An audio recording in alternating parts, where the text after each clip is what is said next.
একটা বড় বাড়ি করার মধ্যে তোমার সফলতা? মুমিনের সফলতা কি সেটাই তো জানি না। মুমিন কিভাবে সফল হয়?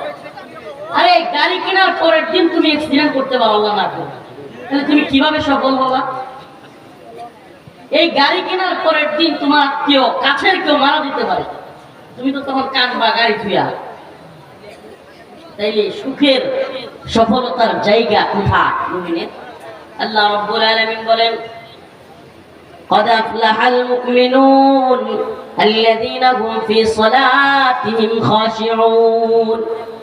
সফল মুমিন 1 লক্ষ টাকার চাকরি পাওয়া লোক নয়। সফল মুমিনের কাজ বড় বাড়ি করা নয়, গাড়ি করা নয়, চাকরি করা নয়। সফল মুমিনের কাজ হলো খুশু খুজুর সাথে, বিনয়ের সাথে আল্লাহর সামনে মাথা নত করে সিজদা দেয়া। সফল মুমিনের কাজ আল্লাহর সামনে সিজদা দেয়া। এখন যদি এখানে জিজ্ঞেস করা হয় যে ভাই হাত তুলিয়েন না, কিন্তু কয়েকজন হাত তুলবেন, বাকিরা ধরা পড়ে যাবে, দরকার নাই। জাস্ট জানতে চাওয়া।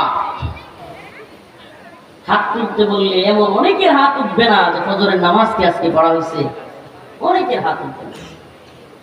বাস্তবতা কিনা? যদিও কিছু হাত উঠে যদি জিজ্ঞেস করা হয় গতকালকের ফজর, কিছু হাত আরো কমে যাবে। ওয়াজের স্রোতে, সমাবেশের স্রোতে লক্ষ জনতা হলেই ইসলামী বিপ্লব আসবে না। ইসলামী বিপ্লব আসতে হলে এই ওয়াজের মঞ্চের স্রোত ফজরের নামাজের দিকে, মসজিদের দিকে, এই স্রোত যেদিন ধাবিত হবে, বাংলার জমিনে ইসলামী শরিয়াও প্রতিষ্ঠিত হবে ইনশাআল্লাহ। অতএব আমাদের এই ওয়াজের স্রোত মসজিদের দিকে নিতে হবে। ওয়াজের স্রোত মসজিদের দিকে নিতে হবে। রাজি আছেন তো ইনশাআল্লাহ?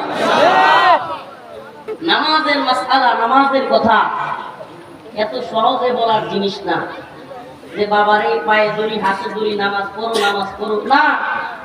রাসূল বলেছেন, মান তারাকা সালাতান ওয়াহিদান মুতাআম্মিদান ফাকাদ কাফারা। যে ব্যক্তি এক ওয়াক্ত নামাজ ইচ্ছাকৃত পরিত্যাগ করলো, সে কুফরি করলো। কি করলো? কুফরি করলো। নাউযুবিল্লাহ, কুফরি।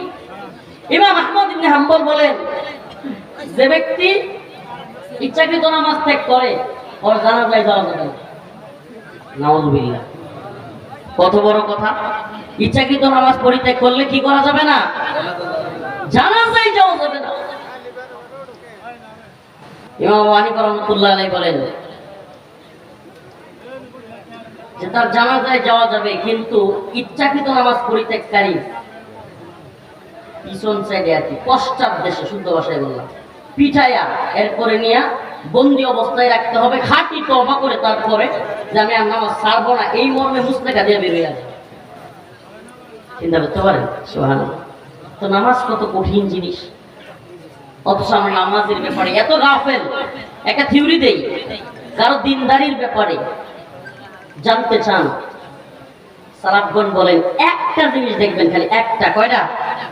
একটা। যাতে নামাজের ব্যাপারে সে কতটুকু খুশু খুজু আসে, নামাজের ব্যাপারে তার খোঁজ খবর কি, এই একটা জিনিস দেখে আপনি তার আমলের, সমস্ত আমলের খবর পাওয়া যাবে। তার দিনদারিটা কতটুকু, এটা আপনি নামাজ দিকে কি করতে পারবেন? আন্দাজ করতে পারবেন। যে যত বেশি নামাজের ব্যাপারে গাফেল, সে অন্যান্য ইবাদতের ক্ষেত্রে আরো বেশি গাফেল। খোঁজ নিয়ে দেখেন। এজন্য নামাজের ব্যাপারে সফল মুমিনরা কি থাকে? চৌকান্না থাকে।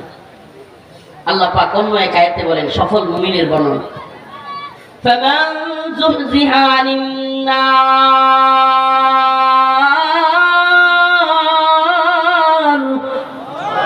ওয়া উদখিলাল জান্নাতা ফাকাদ ফাজ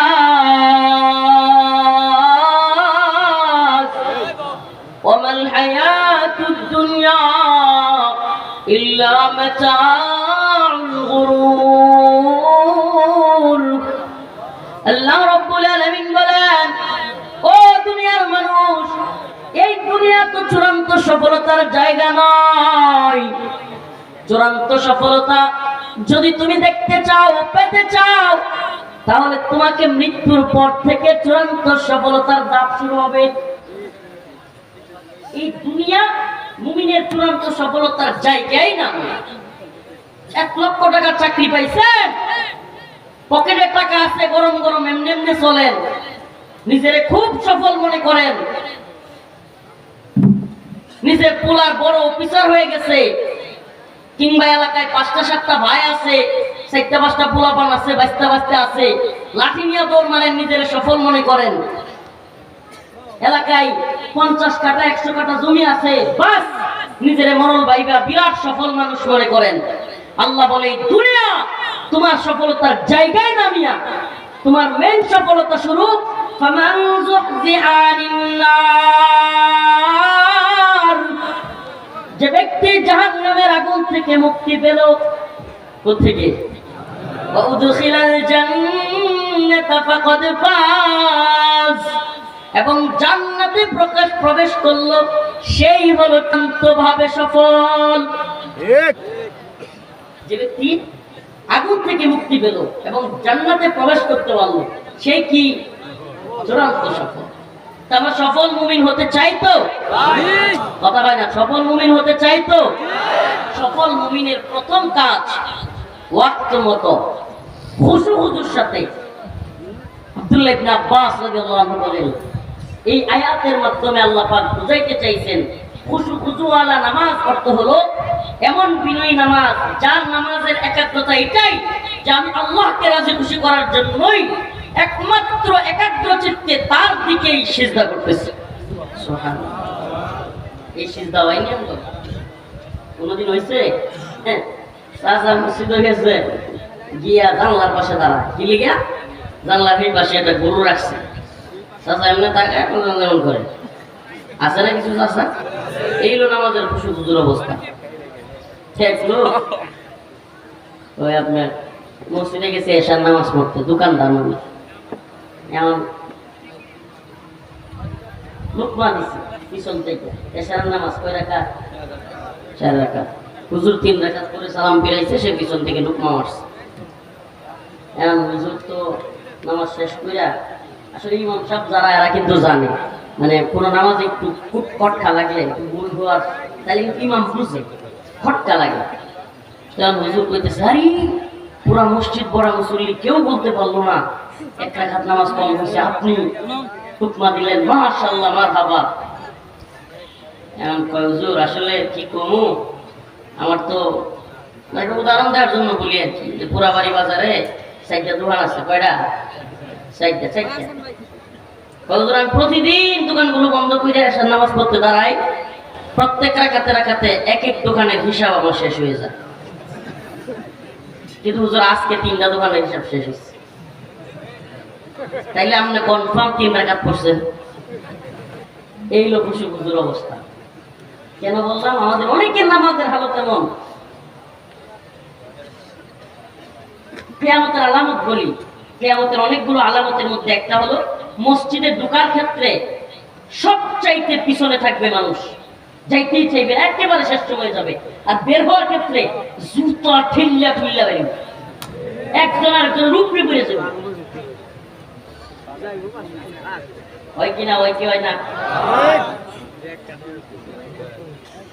আচ্ছা, রাসূলুল্লাহ সাল্লাল্লাহু আলাইহি ওয়াসাল্লাম কিয়ামতের আলামতগুলো হাদিসে বলার কারণ কি? মানে এই আলামতগুলোতে আমি ঢুকে পড়বো নাকি আলামতগুলো থেকে বাঁচা থাকবো? সুবহানাল্লাহ। রাসূল যেহেতু কইছে ওই বই তো, আচ্ছা আমি আলামত বলে যাওয়ার উদ্দেশ্য ছিল যে আমরা আলামতগুলোর শিকার যেন না হই। দাজ্জালের আবির্ভাব হবে, দাজ্জাল আসলে কি কি করবে, এগুলো কেন জানায় দিয়েছিলেন? কারণ হলো ওই আলামতগুলো থেকে আমরা যেন দূরে থাকি। ঠিকই ঠিক না? ঠিকই ঠিক না? এমন অনেকেই নামাজ পড়তে চায় না। আজকে একটু নামাজের বয়ানি করি, ভালো লাগলো না জানি, হুজুরের গরম বয়ান উঠাইছিলাম, নামাজের বয়ান কি হতাশ। এই খায়ের সাথে রোয়াজ আমি করি না, আমি আসলে একটু গরম বয়ান করতাম, কিন্তু ওই আইপিসি সময় এক মোটর সাইকেল শোডাউন দিয়া এক ক্লাস নিয়ে হুজুর হাসিনা বাংলাদেশ শয়তানরা ওয়াজ করে একটা ফাড়ায় দিবেন। আমি কই খারাপ তো খায়ের সাথে করুন দিতে আজকে আমাদের কি ভাই তুমি কি মনে করো উম্মার যখন যেটা দরকার আমরা সেটাই বলি, জাতির যখন যেটা দরকার আমরা কি করি, কারো খায়াসাত মিটানোর জন্য বলি না। আলেম তিন প্রকার, কয় প্রকার? বলে দেই, মনে রাখেন। আলেম কয় প্রকার? উলামায়ে দাওলা, উলামায়ে উম্মত, উলামায়ে মিল্লাত। কয় প্রকার আলেম? এক নাম্বার উলামায়ে দাওলা। উলামায়ে দাওলা মানে কি? এরা হলো দরবারি আলেম।